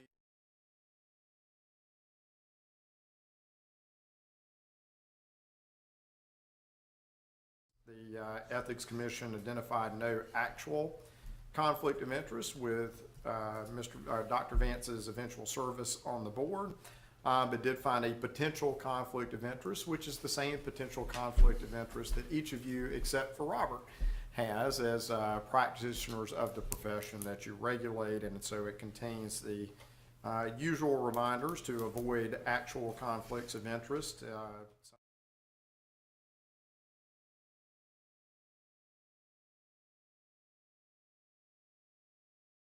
Anything to add, we can note on the record that we have reviewed and been appraised of his evaluation. Just related to that, of course, Keith is due to be appointed effective May 1st, and I'm making the inquiries of the new boards and commissions staff over there to make sure that happens. in a timely fashion. So Keith, I will keep you apprised of all that, but we got a pretty good lead time on that. Next item on the agenda, decennial rule review, and I am also going to turn this one over to Mr. Pinion to give the background of what we've done. All right. Just briefly to repeat some things we said last month when we discussed this. Every 10 years, every board or agency has to review its rules to determine essentially whether they should stay in the code or not. The current structure calls at this stage for the board to submit a report to the Rule Review Commission where it makes determination on a couple of factors. The primary one is to determine whether each rule is unnecessary, necessary without substantive public interest, necessary with substantive public interest. And those are defined terms as I'll get into later. But the upshot of all that when we get through the process is that unnecessary rules will be removed from the code. Necessary without substantive public interest rules, which are non-controversial, will stay in the code without any change. Ones that are with substantive public interest, you must readopt anew, and you can consider at the time whether to change any of those. As we told you last month, well, and then the second is we have to categorize rules that are adopted to conform to or implement federal law, because those are exempt, things that we have to do because of federal law. There is a bill that has been introduced that would change these structures. Who knows how that bill is going to morph as we go along. And so it was our judgment and y'all's judgment we should go ahead and move while we know the target we're shooting at before they start moving the target around. So the report Jay and I drafted, y'all appointed an ad hoc special committee of Gene and Stan to serve to do an initial review of that, which happened a couple of weeks ago. And we have that to present to you now for adoption. The process after we do this will be that it has to be posted on the board's website, which we've made preparations to do today. It has to be published on the RRC website. There has to be a comment period effectively of 60 days plus a week, so the RRC will have some time to post it. That will run our comment period through May the 1st. Folks can come in and say, I don't like the way you categorize that. I think it is unnecessary. I think it has substantive public interest. It doesn't. The board at its May meeting will have to consider those comments. There will not be a public hearing where folks can come in and talk. Any comments have to be submitted in writing, and they have to go to the rule, and they have to go to why it should be in one of those categories. So it can't be just sort of general grousing about the rule. So all that being said, we've drafted a report that was approved by Gene and Stan. That report found that there were 11 rules that we identified as unnecessary. Those are noted behind the tab in the memo and the reasons that those rules were unnecessary, and then you can see the report later. In general, a lot of those are historical artifacts, talking about charges for certain things that the board doesn't charge anymore, fees for return checks, and we don't take checks anymore, things that we can't figure out why in the world they were originally adopted or a reason for them. And there are, I would say the bulk of them are in a series of rules that we have called the form rules. And most of those rules say the board shall adopt a form for X, which is sort of a silly rule to have. And if that's all it has, and there's some provision somewhere else for how the process is going to occur, that rule is unnecessary. Some of those rules do have substantive nuggets hidden in there, and while it's not the most elegant way to present them in a series about forms, they are in fact necessary for one reason or another. So let's all be compiled. They will all be presented to you in advance of the May meeting, so you can think about them and determine whether to, along with staff response, whether to change any of the categorization. So this is basically just throwing it out there to get the discussion started.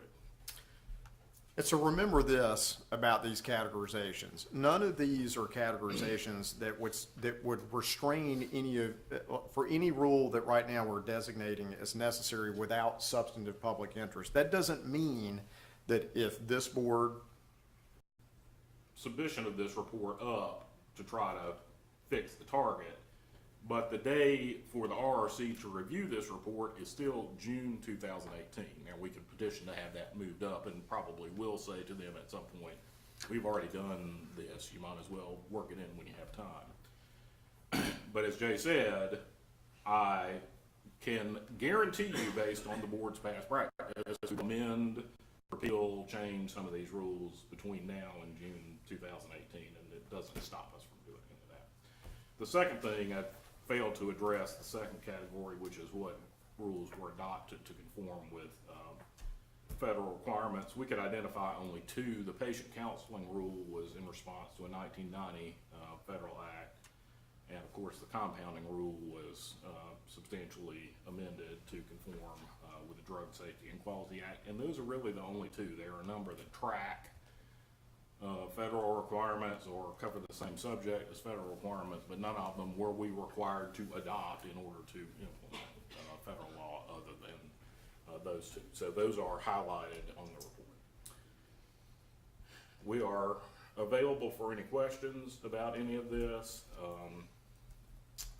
and when discussion is over, I would like a motion to approve the report to be published, and see what people say about it.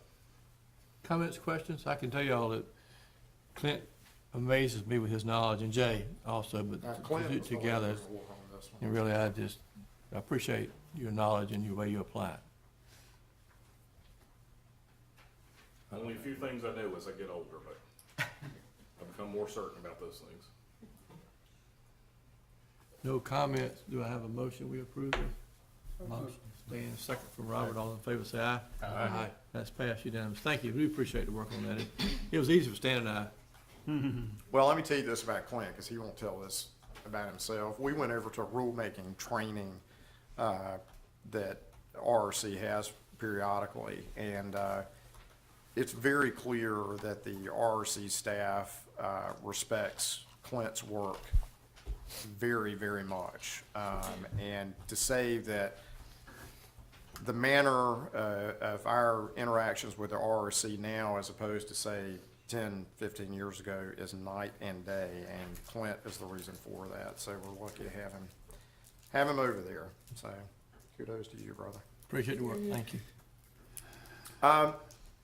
Mr. President, next item on the agenda is going to be just sort of an update and then sort of a shrug of my shoulders at this point. I think you all have seen the Office of the North Carolina Secretary of State is interested and engaged in the issue of consumers who are at risk of obtaining counterfeit medications from internet-based sites, and Secretary Marshall is interested in conducting a public campaign to educate consumers on the danger of that. I think you all are more than familiar with this issue from our own work and from NABP work through AwareRx and the Dot Pharmacy Global Domain. We were one of a number of organizations who were invited to a couple of meetings with the Secretary of State staff to discuss this potential campaign. And what you have attached to the little memo that I did was the proposed public education campaign that the Secretary of State's office offered for consideration at that meeting in January that Gene and I attended that. I think what you'll see is that these campaign materials focused essentially exclusively on marketing a prescription drug discount card program called Save on My Meds. And there was good, healthy, and robust discussion at the meeting about that proposal. And I stated at the meeting, along with some others, that the proposal as presented was going to be problematic for the Board of Pharmacy for reasons you all can certainly understand. The board, as an entity, really can't be in the business of endorsing particular discount drug programs or shopper programs or buy your medication. Well, we do say buy your medications from a legitimate pharmacy because we permit those from pharmacists, but as to picking among the players, that is not something that is within our statutory mandate. And again, as you all appreciate very well, it raises certain other potential legal risk when we get into that. So the last communication I had with Secretary Marshall's staff was that they had received similar concerns from other potential stakeholders, and that they are looking to retool this campaign and present some further materials for consideration at a later date. I'd hoped I might have those for today's meeting, but I don't. So I guess sort of two things. Yeah, I'd be happy to answer any questions. Gene certainly can. He was there as well. But there's really no action request. This is an update. Perhaps we're going to see a revised campaign. I think we'd all agree that the issue of counterfeit drugs through illegitimate sites is an important one. But I think if we're going to be endorsing a campaign in some way, we just have to wait and see what that proposed campaign might be. So again, it was a little bit of a strange sort of meeting on that, but I think people's hearts were in the right place. But we've probably got some retooling that needs to be done before this is ready for prime time. I have a question. Sure. Is the Secretary of State's staff really that stupid? Well, That they since this would is a buy public into meeting and this? being broadcast, I think what I would say is, no, I don't think so. I think that what I would attribute is, I think that, I think the heart is in the right place. There's a real public health and safety issue here. I think it's probably the classic case of folks who just aren't as familiar with the territory on that, may have sort of gotten themselves in a little bit of a cul-de-sac on that. Did somebody from this company, you think, corral them and say, oh, this is a great idea and a way to? That's the question. I don't know that. I know that the Center for Safe Internet Practices was sort of pitching this. I can't speak to, whether they have a financial interest in it. I know you're trying to be politically correct, but that just, it tells me we got a lot of work to do in the realm of education about drug costs and drug prices and. In unrelated news, the Secretary of State will be circulating my resume as part of her Stop Unlicensed Practice of Law. It's purely in the public interest. I thank you for your report. I think we move on. Yeah, I think we Please. said, so I will certainly keep you all updated, and we'll hope for further discussion on what is at bottom an issue for Thank you public for health that. and safety. Financial report, Crystal. We welcome Crystal Smith, who inherits the financial report mantle after 40 years of service from Gail Brantley. So, this is the first of your 40 years worth of reports here. Crystal. Good morning. Morning. Okay, so under your financial tab, the first report is the memo to Mr. Campbell with a brief summary of the Board of Pharmacy's current financial position, as well as the activity for the 4 months ending January 31st, 2017. On the second report, under the financial tab, we have the balance sheet. On line 6, you will see total cash at the end of the month is $9.86 million, which is up from last year by about $423,000, and this is primarily due to a large increase in investments over the past year. A little further down the report, on line 45, you'll see our excess revenues over expenditures as of January 31st is $2.25 million. Moving on to the next report, the profit and loss statement. On line 26, the revenues collected through January are $3.6 million, which is about 81% of our total budgeted revenue for the fiscal year. When compared to the amount we projected to collect by the end of January, we were only we're only off by less than 0.5%, or as you can see in the variance column, line 26, about $5,400. Under the expense section, line 75, we are currently at 1.349 million for the current fiscal year, which is about 33% of our expenditures budget for the entire year. I'd like to direct your attention now to line 49, association dues. Just a quick FYI, by the end of the fiscal year, we are projected to be over budget by about $12,000, and this is due to a $10,000 special assessment the board paid in December, as well as a $200 increase in monthly payments to the condo association as of January 2017.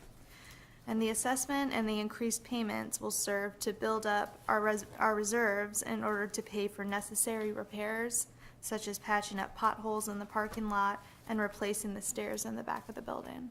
I think you've all seen the results of the immediate results of the assessment going on back there. So. Long overdue.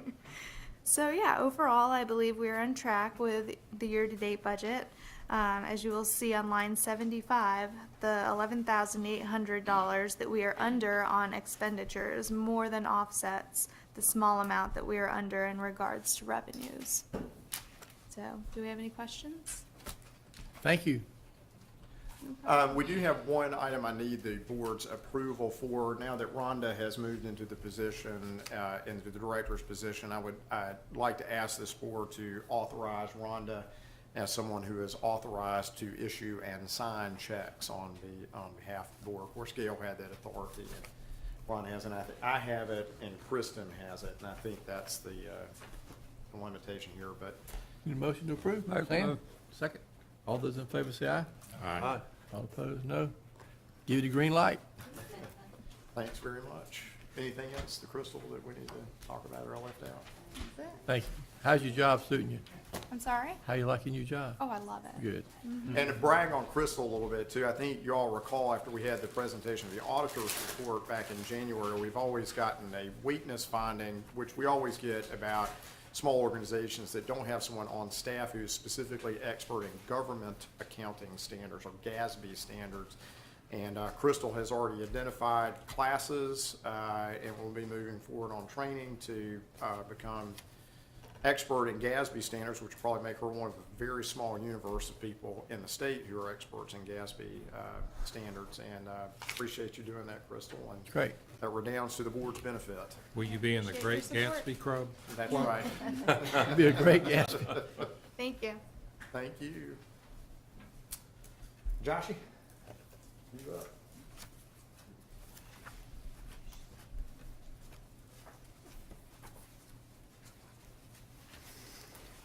All righty, good morning, you folks.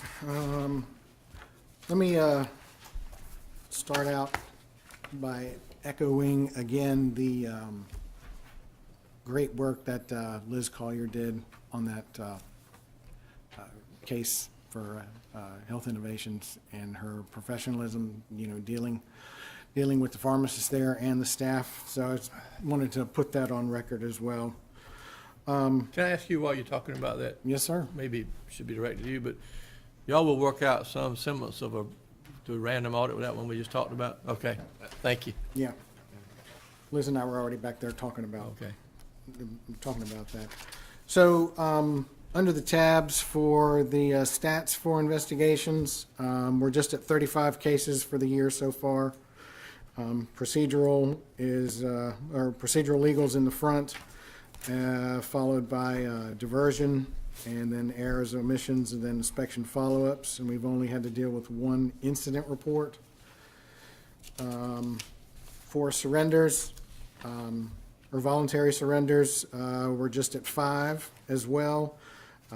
2 techs, 2 pharmacists, 2 techs, 1 pharmacist, and 2 pharmacies.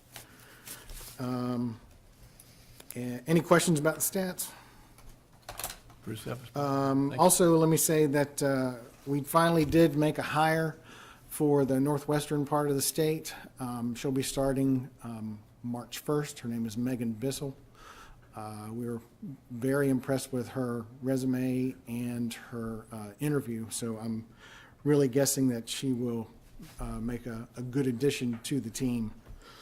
And then last, giving out more kudos publicly, Loretta, Jason, and Holly, they're working on 2 pretty huge cases right now, and the amount of information that they're all having to go through and collect and request and the number of interviews are pretty monumental, but they're all handling it very well, very professional, and, it doesn't make me lie awake at night wondering, if it's going to be handled correctly and done professionally.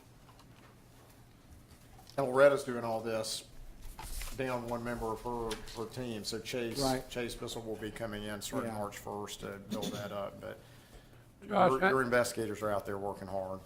how many total inspectors we have right now?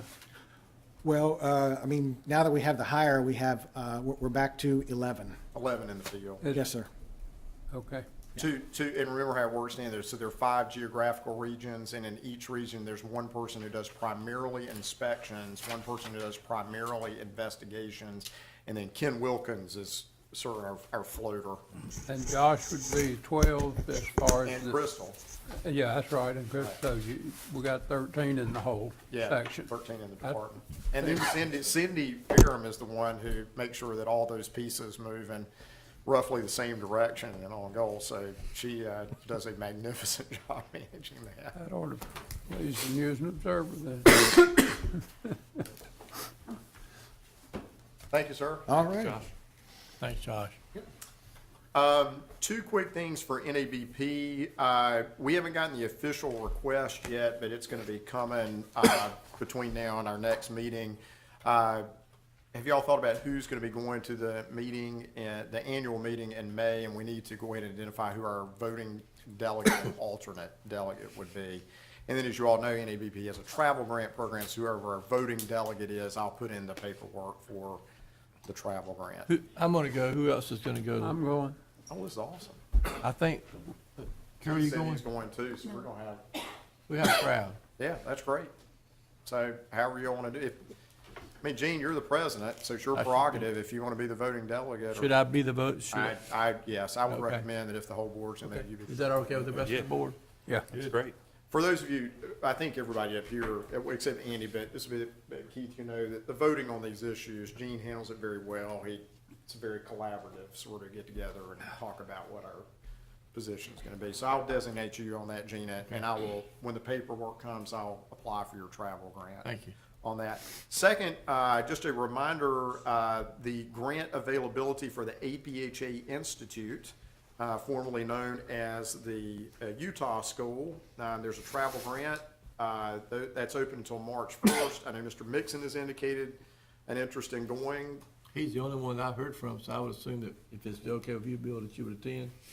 And I will file that, and let me say, I will file for the travel grant to go to that, but remember that we do have money in the budget for board members to attend meetings, and so, Bill, if you're, And when is the dates for that school? for the Utah Yeah. school, it is June 1st through the 4th of this year. I might want to go. And we can send more than one. That's sort of the point I want to make. Why don't I do this? Let me go ahead and apply for a grant in Bill's name. And then whether or not we get that grant, if there's more than one of you who want to attend, then there's no problem there. I will do that. Let me make a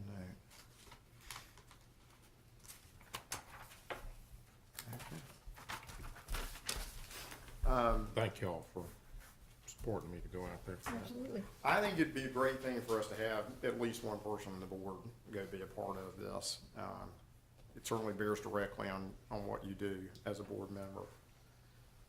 Legislative report, I don't have a whole lot to give you on that. As you know, the legislature is convened, I think the 25th, right, Gene, is when they sort of convene for business. I think it convened a couple The weeks. first bill filed was a bill about the Board of Pharmacy. And three bills we're watching, or that I've identified to watch, and there may be others that I've missed. One is Senate 8, which is, some of you may remember that a couple years ago, the legislature passed a bill to ease the transition for those coming out of the military or military spouses coming to North Carolina, moving into a profession. And as you all know, our system of reciprocity and other things makes that a very easy transition for everyone. There's some proposed amendments here to that bill. One would waive the initial application fee for a military spouse seeking a license, and second would require a licensing board to issue a temporary permit that would last for the greater of 1 year or until a license or permit is granted. It should strike you as a little bit awkward if you granted a permit. Why would you need to extend the temporary permit past that? So maybe that's some of the things that'll will get worked on as this goes through. The only thing I sort of want to point out about this one is there could be some practical things that we'd need to work through. One, with respect to military spouses, it's not clear to us, is that somebody who is married to someone who is presently in the military, or is that someone who is married to someone who is a veteran at all? And that can impact, I don't know what but obviously there's two very different populations we'd have to figure out. And with respect to issuance of a temporary permit and fee waiver, if it's a pharmacist, you all know that a military pharmacist has to have a qualifying degree from School of Pharmacy and be licensed in some state. So they move through the reciprocity process, and we would need, if this goes through, we're going to have discussions with NAVP about how to deal with the clearinghouse piece of that, and so there may be some practical issues we'll have to work through. I think the intentions certainly are very good here, but we'd have some practical things. I'll just keep you updated. If it passes, we will adjust and work on that. Senate 16 is the other bill. That is the bill which we were describing earlier. The only reason I point that out, that's the bill that proposes to change this decennial rule review. And as Clint pointed out, we're trying to get through that process knowing what the target is. So I just put that bill in there. And then finally, Senator Tillman and Mr. Haywood, I don't know whether and to what extent you were involved with this, but I expect you had some degree of involvement with this. But I very much appreciate Senator Tillman sponsoring our request to get the authority to have our criminal background checks for licensed applicants, use a third party that we would identify and work all that through an electronic process. And I think Sheriff Robert Graves may have had some input on that too. And Robert, very much appreciate that. I got a very nice call from one of Senator Tillman's legislative aides to talk about this. Also got a call from the High Point Enterprise, just so you guys are aware, they were interested in this bill, and I just gave a very brief little comment, but they talked to Senator Tillman. But this is, as you all know, the authority we had hoped to get in the short session. Grateful to have it moving along here, so hopefully it will do that. So that's all I've got. Mr. Chairman, Yes, sir. just one comment, and since we're in the legislative session, I don't know whether this is the appropriate place or not, but it may be. Stan, you're always appropriate. I know it. Thank you, Gene. Earlier this week, Monday morning, I was in a healthcare meeting for the county of Randolph, and it came to our attention that Cigna has instituted a telemedicine component of their wellness program. And I'm presently trying to find out what's involved in that. To a direct question about teledispensing in a pharmacy part, they said no. And in truth, except for MTM and disease management states, they were not involved in telemedicine in pharmacy. But it sort of said to me, our committee on telepharmacy needs to step it up a little bit Yeah, because the big insurers are already doing this, and next thing you know, they're gonna be. There might be bills introduced. Exactly, and, so that's something, just throwing it out there, I don't know whether we need to set committee Well, meetings. let me ask this too. One of the things that y'all wanted to do on the committee was take a visit up, and look in North Dakota, we talked about, because they've had this for a long time. I did talk to Mark Hardy. He would be very happy to host that. I will send out an email to y'all on the committee, to give me some idea on your availability to go. I would think probably a 2-day thing, probably, hell, getting to North Dakota probably takes 2 days by Well, plane, train, and automobile, but. you know, we don't wanna go too quick, but we don't need to put it off much longer. Well, and I because- think we've been thinking we didn't wanna send y'all up to North Dakota when it's 20 below, but. Yeah, But I'll send out an email to you all and. well, work it on just that. sort of tripped my mind. It says we need to begin to be more proactive and try to come up with whatever we're gonna come up with and introduce it, because others are ahead of us. Were we not also talking about Virginia as an alternate? No, Michael has suggested maybe Illinois. That creates some particular, I won't get into it here, that there's some particular challenges about how to get that hosted. Let me work on that, but I know Mark Hardy's fully prepared to host you, so let me work on that piece first, and then we'll. Sure. Thanks, Dan. I will move on that. That was good. Glad you brought that up. I'm glad it was appropriate. Sam, we should have more discussion of this at a lot of Carolina baseball games here over the next couple of Yeah, months. yeah. 2 things remaining, Mr. President. One is if there are any schools of pharmacy that are here today and wish to talk. I think Mr. Bowman he needs the floor for just a few minutes. Sure. Oh, thank you, Gene.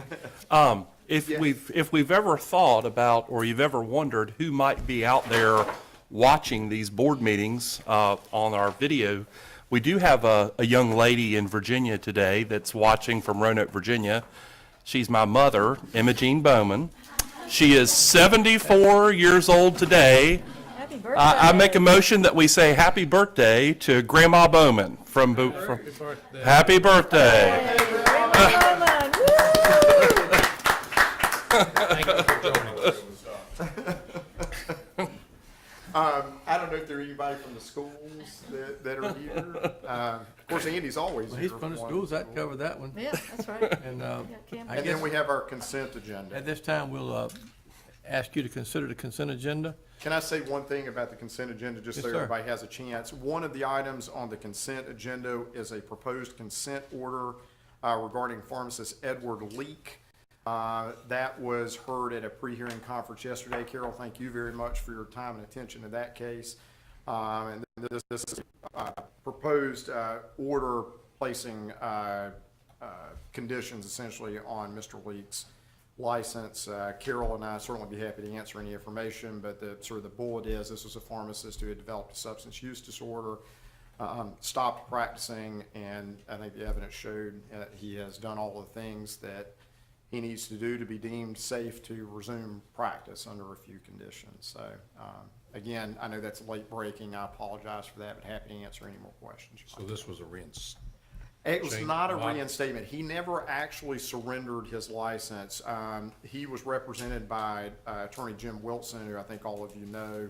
And when this broke early in 2016, Jim approached and asked whether I'd be willing to enter into a letter agreement with Jim on behalf of his client, that his client would not practice pharmacy unless and until the board cleared him to do so. So, the effect is the same, Mr. Mixon, but it was not actually a reinstatement. Thank you. He has not practiced pharmacy since January of 2016. Thank you. So at this time, we'll consider action on the consent agenda. Mr. President, there's one item, it just occurred to us, that since, Dr. Bowman works part-time at Walgreens, it might be the best practice from now on to have him, put on the record a recusal that he is not voting as to the consent agenda items as to Walgreens. That being said, I recuse myself to any issue in the consent agenda that has to Which do the with only thing on Walgreens. this one is technician ratio stuff, so, that's, Are you still employed by Walgreens? Yes, I am. thank you. Okay, and it's so noted, and, does the board need to vote to recuse him, or is he, No, he can just recuse, He can recuse and you himself. can just take one vote, and we'll note that he did not participate. Okay. Unless we need to break it down. because Push him there's out in the some hall. dis- so then, the rest of us can vote on, do we have a motion? Okay, have a motion. Do we have a second on the consent agenda? Second. Second. All those in favor say aye. Aye. Any opposed, no. The consent agenda is approved. Do we have anything for closed session? One item, Okay. Mr. President, regarding a potential summary suspension. Well, we would certainly thank you for your attendance at the meeting today. We're going to have a motion to go into closed session in a minute, so we'll ask that you might leave us for that and enjoy, and join us for lunch. Having said that, we have a motion to move to close. Thank you. Have a second. All those in favor say aye. We're now in closed session and off the air. See you, Mom.